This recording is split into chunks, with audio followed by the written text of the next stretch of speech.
A.J. Brown is a good receiver. Reminds me a lot like Odell Beckham. And if there were any teams out there this offseason that could look to improve their offensive receivers, I have a few here that could truly impact and make a compelling argument on why a deal shouldn't be done. So, this first deal would be coming from the New England Patriots. We have an MVP caliber quarterback in Drake May. We have Stephon Diggs, Demario Douglas, Kyle Williams adding to that group. And I think, we're not saying that it becomes a new dynasty, but it elevates what, the tools that Drake May has to work with. Let's not forget that A.J. Brown and Mike Vrabel began their careers out there with Tennessee, and Mike Vrabel didn't really necessarily like the idea of the Titans trading away, A.J. Brown during the 2022 draft. So I feel like this would be a great landing spot. This is on top of my list. If there was any team that maybe needs that extra hump, that needs that extra security by the football world, that hey, they're a serious team. Because quite frankly, I mean, I'm acknowledging and I'm kind of getting behind everything that Drake May and the Patriots have been able to do this season, but I'm almost waiting to see when it collapse and if it collapses. And so far, they're riding this high tail that indicates that they are this force to be reckoned with. And I'm not quite there yet, but I'm very close. And so does A.J. Brown do the trick for me in thinking that, that with the prominent defense that they showcased against the Chargers over the weekend, with Stephon Diggs and a young Douglas and Williams, you're throwing in an A.J. Brown that if he gets away from Philadelphia, he gets this new start, new look, he's going to be targeted. That Patriots offense is going to be very, very dangerous. So looking for that. The Buffalo Bills, if the Patriots don't capitalize on that deal, and I don't know where their position's at right now, the Bills and the Patriots are in postseason mode. Let's to be frank, right? Broncos as well, and they're on that list. I'll get to them in a second. But the Buffalo Bills, it's a key upgrade to Josh Allen. I mean, and then you throw in a guy like Kevin Coleman, who's 38 who's had 38 receptions with 400 yards and 4 touchdowns this year in the second year.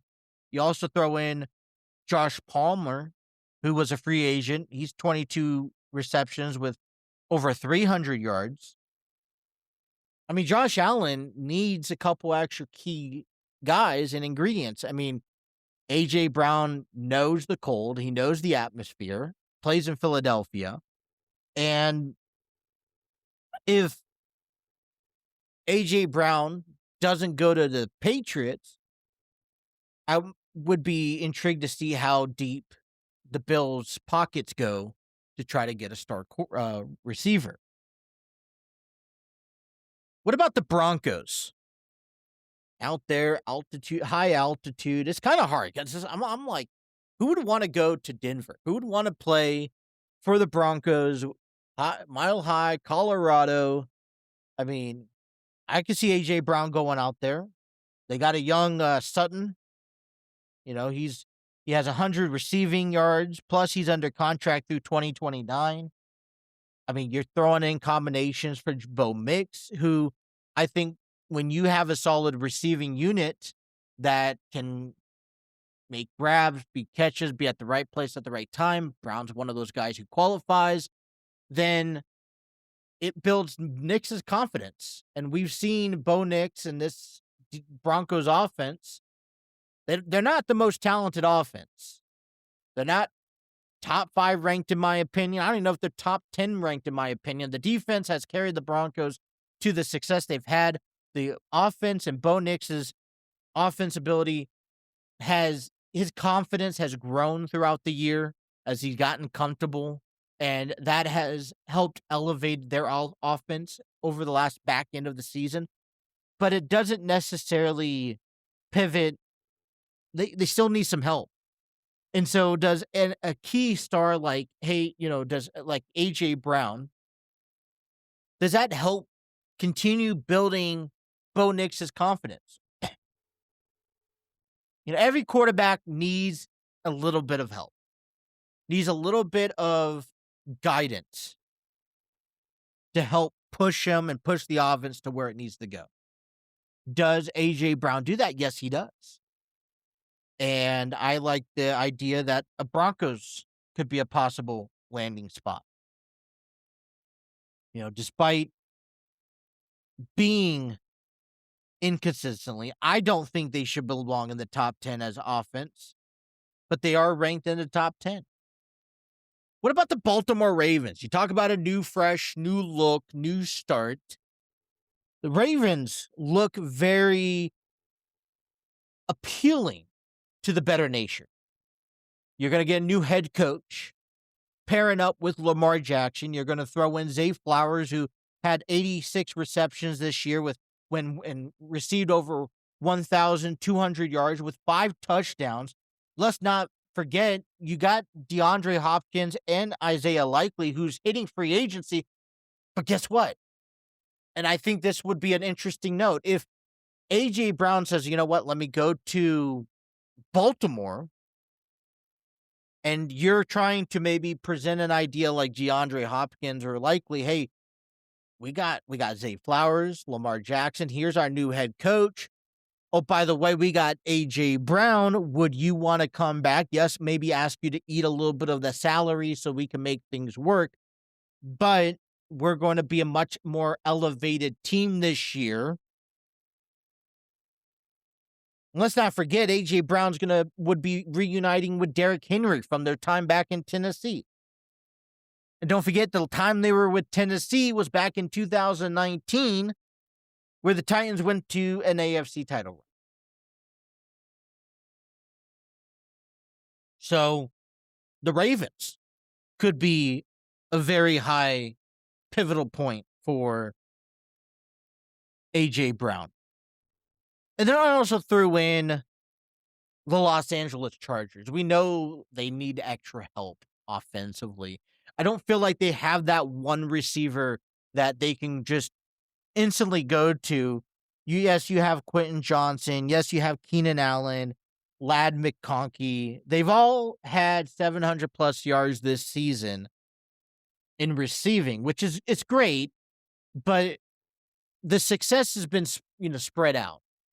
When you bring in a guy like maybe A.J. Brown, what you're doing is you're creating that receiver number 1, receiver number 2.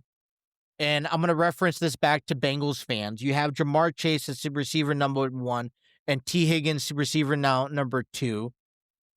You have Andrea, who would be receiver number 3. I was going to say Burton, but he's got released.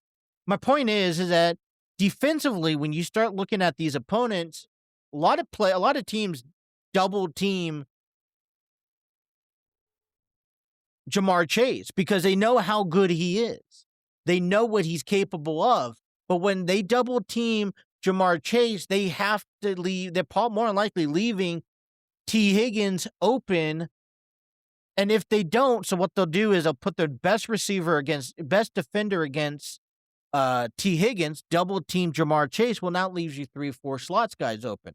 So bringing in a guy like A.J. Brown, where he automatically, in my opinion, goes to number 1, maybe by default from Chargers fans, Keenan Allen's number 1, but if not 1-2 scenario right there, you're forcing teams to start focusing in on one receiver, which leaves the rest of the unit open, even for your tight end.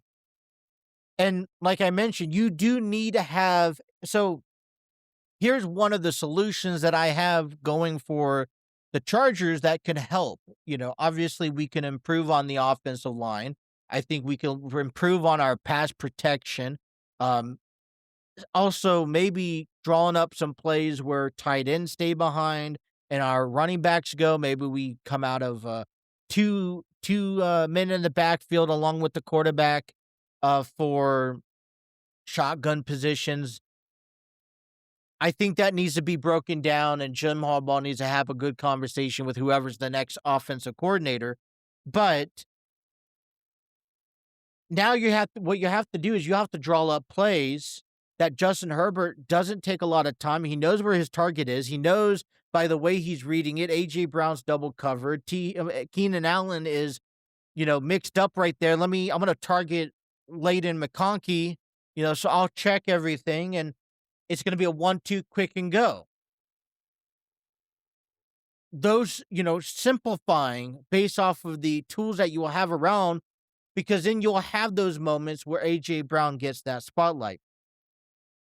The only concern that I have, and I don't know A.J. Brown that well, but one of the things that I get concerned about with a player like him and the controversy that we see him lurk within the Eagles organization is that he does I feel like he wants the spotlight. He wants to be the prized possession. He wants to be at the top of the, hey, look at me. I am the player that you do or die. I'm not going to be perfect, but you're going to give me the ball 90% of the time, and I'm going to make that play for you. I just think, does that mindset, I don't even know how true to that is, but does that mindset change when we talk about going to a different team? All right, you want out of Philadelphia? Let's get you out of Philadelphia. Does that mindset change with the Patriots, or change with the Ravens, or even change with the Bills? And when you look at, if you're a team out there, yes, the skill set is, I give up draft picks for him. But I need to also be sure that he's not going to come into the organization and create drama that we can't handle. I don't need confrontation from head coaches. And that's what maybe bothers me about this deal. And this is what kind of maybe eliminates a team like the Chargers or a team like the Broncos, because you're dealing with Jim Harbaugh. You're dealing with, Sean Payton. You're not going to get too many people to have these type of confrontations with these head coaches. They're going to sit you down, and they're going to, you're going to be removed quickly. So is there room with Mike Vrabel works? Sure. Whoever this new head coach for the Ravens, could that work? Possibly. Does Josh Allen, can he keep a leash on A.J. Brown? Those are questions